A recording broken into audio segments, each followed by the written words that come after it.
stuff, then they have succeeded in their racism, and they have won. Okay, hold on, respond to And that. then the thing I know I'm gonna respond to about this thing, this lie, Elesha Israel said that I said about Hebrews. I told him initially, it goes to about me asking him the question. I said, your African Ethiopians are your original Hebrews. These are your Falashi African people. I said in the year 740 of the Christian era, when these people left Ethiopia, went into the land known as Canaan, they lived there for over 2,000 years practicing their Hebrewism and Judaism.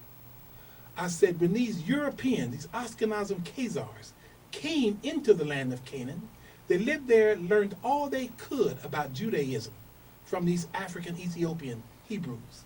After they learned what they could, they murdered 95% of these African Hebrews, and the ones they didn't murder, they sold into slavery to the Arabs. And the Arabs took them back to Arabia across the Sahara Desert. Okay. Now my question is this. Quick. I want Elesha Israel to tell me, not just tell me, show me the empirical scholarly work of, he called himself a Hebrew Israelite. How did you get from Canaan, Israel, to America when the people who were there were initially taken back? All right, to we'll let Arabia you and answer slaves. that after we take a break right here on the new 12:30 a.m. WDBZ. See, I want to see the scholarly work. I don't want to. Underneath in this thing. But they only have about 3 minutes when we come back anyway. 3 minutes. 3 minutes. Oh my goodness, that was the quickest one.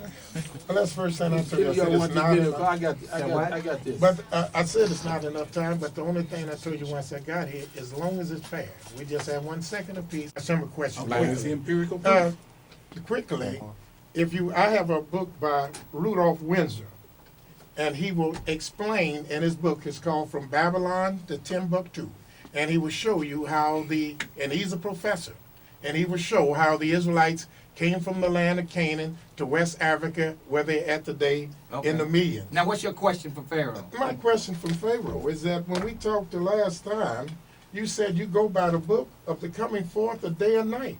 Now, according to that book, the God of that book created the earth and the heaven.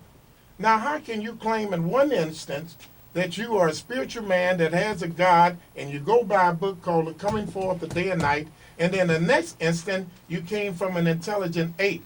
Well, there's something in the Bible that says that That's his a reference. double-minded man is unstable in all ways. And that's double-minded. I need you to explain that to the listening audience. How can you go by this book that I have, called the book of coming forth of day and night, and still say you was made by an ape?